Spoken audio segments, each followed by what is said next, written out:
Hey, what's happening? Welcome to Maych TV. So, the big question is, should Liverpool sign Erling Haaland? Yeah, they should. Well, anyway, thanks very much for joining us. Don't forget to drop a like on the video, subscribe to the channel. Yeah, look, it's as simple as that. It is very much as simple as that, as far as I'm concerned anyway, and there's loads more nuances to it. There always is.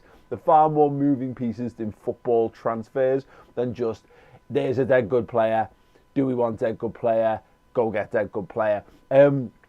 They did have a bigger debate on this on the Whole DL show on the Super 6 channel, which we've been very proudly partnered with over on Red Men. Chris Pajak is over there representing the Red Men boys. And Steve McInerney from Esteem Company made all the strong cases for why, let's be honest, Erling Haaland to Man City is probably the shoe-in that's likely to happen. Look, here's his thoughts. He can sum it up better than me.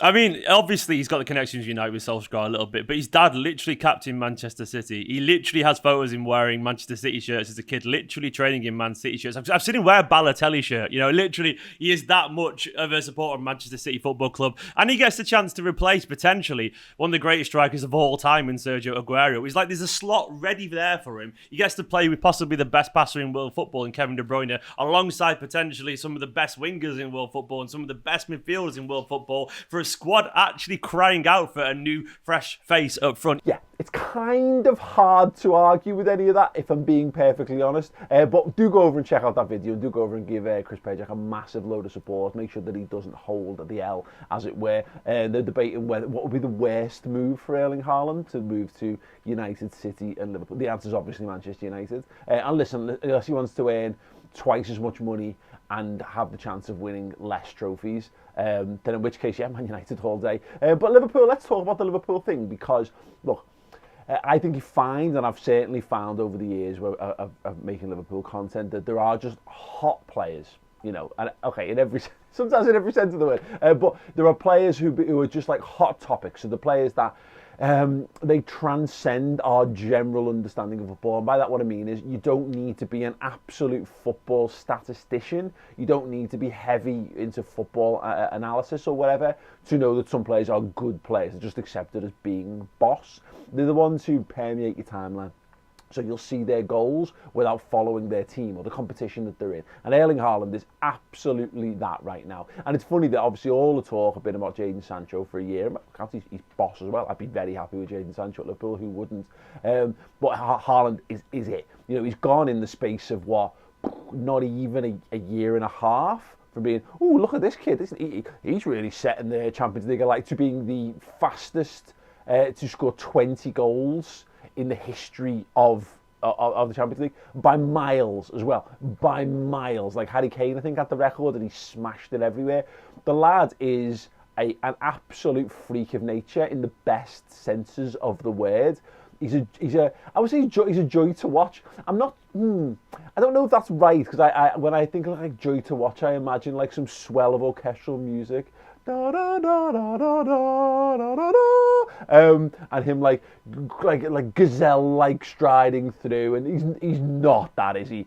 He's odd. He's an odd creature. I'm not sure he's 100% human, but he's all the better a footballer for it, whatever he is constructed from. You know, there's a lot of like Ivan Drago vibes, aren't there? And you can imagine like him being constructed in a lab somewhere, but I'm not sure it would be as clean cut as what the Russians were doing with Drago back in the day. I imagine he was very much a hybrid between, I suspect, like his dad, Alfie Haaland, after having his career ended by Roy Keane, went away and watched Rocky IV and went, well, yeah, look, obviously the way Drago was trained, make him a supreme machine with all of this technological advancements that have come along, use all that. But look at Rocky, there's definitely something to be said for running up mountains and chopping trees down. So let's do both with me kid. And what is the result? The result is Erling Haaland. He is he's massive. He's absolutely huge. He's got wonderful control. He's dead fast. Like he shouldn't be fast, but he is. He's got like that Usain Bolt style where you're like, no, that you shouldn't. Like if you were an animator and you drew the way that Erling Haaland runs, people would go, no, you've done that, you've animated that incorrectly, mate. Like if Pixar did that, you'd be getting sacked if you animated someone who moved like that. Even like in like mad experimental cartoons like Ren and Stimpy were and all that, when you've got really mad languid movements, yeah, you'd be like, no, I'm sorry, go and redraw that. Have you ever seen how a human moves? Well, draw him like a human, please. But yeah, I think he's phenomenal. Like, he came with a lot of hype. I think he missed one of the games against Liverpool. Or he comes off the bench and scores on Anfield in a game where Liverpool absolutely wiped the floor with Salzburg in that game. That first 40 to 45 minutes of that game was one of the best displays of football I've ever seen from Liverpool, from any football team ever in my entire life. Liverpool blew them away. And late on, Erling Haaland comes on. And you get, he's a nuisance. But I never really thought at the time, I'm looking at the next big thing.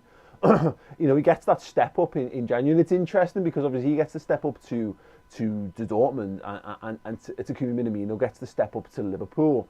And for one of them it's really worked out, and for one of them it really hasn't. And Haaland is just, sometimes you get your players step up to a new level, and then it may be, they might do okay, but maybe score on the debut or do something good, and then it takes them a little bit of a while to adjust and adapt, and maybe they then stutter, so they go from being a 1-2 striker, or maybe like a 2-3 to being a little bit less than that. And then over the course of the years, they ramp back up. They get all the experience around them as well, and then they just become, they absolutely hit the heights and hit the peak.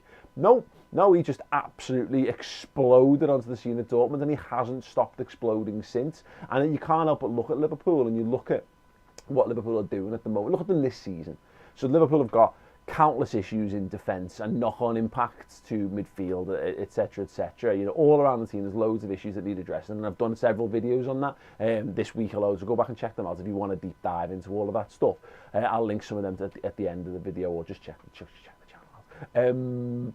But what Liverpool have been ultimately let down by in recent weeks, just not sticking the ball in the back of the net. And sometimes it's service, and that's been, more service would be better. But there are just chances where you just think, Erling Haaland sticks them away.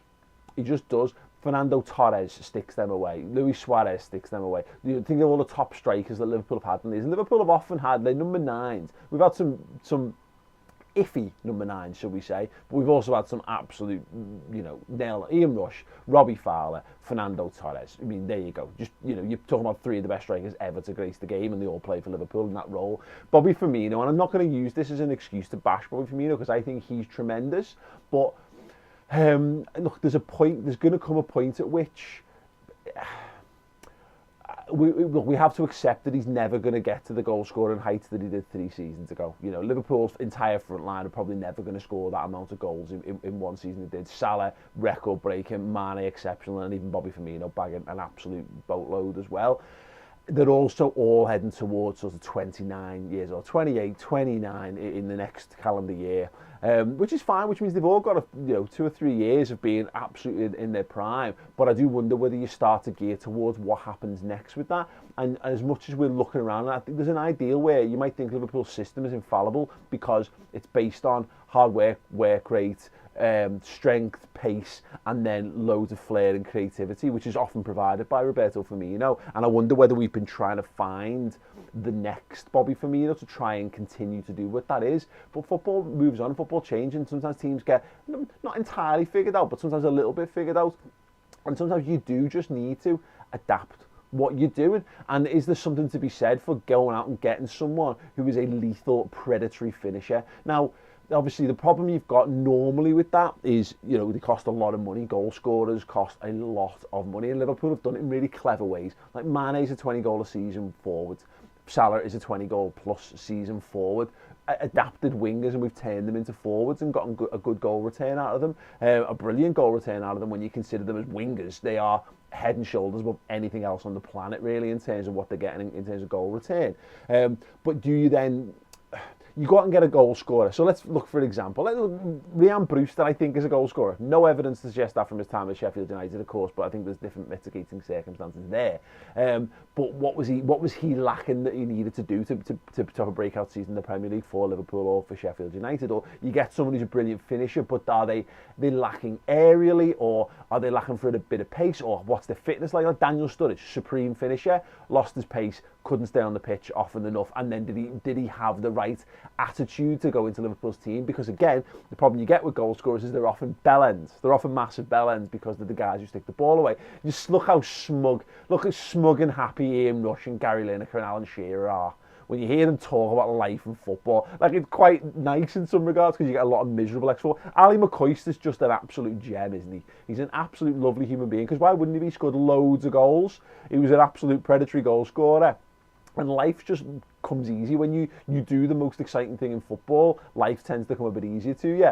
But what you don't get with a lot of predatory finishes is they are the tip of the spear. They are build a team around me. I am the focus. I am the leader. Me. Liverpool aren't really like that. Liverpool require 11 players to all buy into a philosophy, and everyone needs to work as hard as everyone else. We're all in this together. We're all hurting together. We're all dying together. We're all winning together. We're all succeeding together. We'll all lift the trophies together. So you have to be careful in that balance. But again, so you look around at a variety of really good footballers that might, on paper, on Footy Manager, you'd have no problem. Slot them in because they're really good. But are they going to press? Are they going to track back? Are they going to counter press? Are they going to have the game intelligence to understand what it's required to play in a system? Because when you do gear towards one player and one centre forward, I think that can limit your play sometimes. And it's telling that the top teams, the teams that dominate, yes, let's look at like Bayern as an example. Lewandowski is more than a goal scorer. That's what makes him so special. He is a complete centre forward, is what I'm driving at, to use some Football Manager parlance. And they are very few and far between. You're always lacking. So you always lose something along the way. You might have physicality, but you might lose overall goal scoring rate. Like Emil Heskey had everything to be a top centre forward, but he didn't quite have the predatory instinct. Whereas if he'd had Michael Owen's predatory instinct, he would have been the most unstoppable centre forward in the history of football. But that's just what I'm talking about. But Haaland, for me, looks like he fits the bill. And, yes, I think City probably is a naturally better fit for him because of the history, because of his dad, because of his allegiances growing up. I'm not sure they would necessarily matter to him because he strikes me as a lad, an ambitious lad, who will look around and go, what are my best chances? Where am I best going to be loved? Where am I going to be best rewarded? And I'm not sure that you necessarily are up for the personal honours if you go to Man City. Now, that'll change. If they win a European Cup, it will. But at Liverpool, and less so this season, because, of course, we're working in a world where Liverpool are going to bounce back, which I genuinely believe they will. Someone like Haaland gets to be the main man, gets to be adored, gets to go and play for one of the historically, top European football clubs. He gets to write his name into a proper club's folklore in that regard. And because Liverpool carry with them such a massive weight on a global scale, he gets to be a world superstar in the way that Man City players aren't. Sterling's a big player, he's known, but he's not a global superstar. Kevin De Bruyne is probably the best player in the league, but he's not a global superstar. He's not the face of the biggest brands. Like Mo Salah's the face of the biggest brands, Messi's the face of the biggest brands, Virgil van Dijk's the face of the biggest brands. They're the things that maybe would suit him at Liverpool as well. And just look, Liverpool probably do with a change. They could probably do with having a new a new figurehead to carry the team forward, and someone who can do it individually, can do it on his own at times, but also work within the system. So yeah, for me, Erling Haaland would be chef's kiss perfection for Liverpool. But let me know your thoughts on it. Who else of the top players moving around? If you had a choice actually between like Jadon Sancho, Erling Haaland and Kylian Mbappe, just for the sake, and I have no idea whether Liverpool can afford any of these, by the way, but if you had to pick one for Liverpool this summer, and you can only have one as a pure flight of fancy, who would you have? Let me know in the comments underneath. Do go over and check out the hotel video for Super 6. It makes me look really good. Say Maych sent me in the comments. That's always good. I'll put the link in the description underneath. Leave a little thought, drop a little like on that video and all that. And if you want more from me, subscribe. I'm going to be doing more live videos, which I've had a good laugh with last week. So stay tuned for all of those. But other than that, have an amazing day, everyone. Have an amazing week. Have an amazing life. Yeah, and hopefully Liverpool have started winning football matches in the time since I recorded this. Fingers crossed.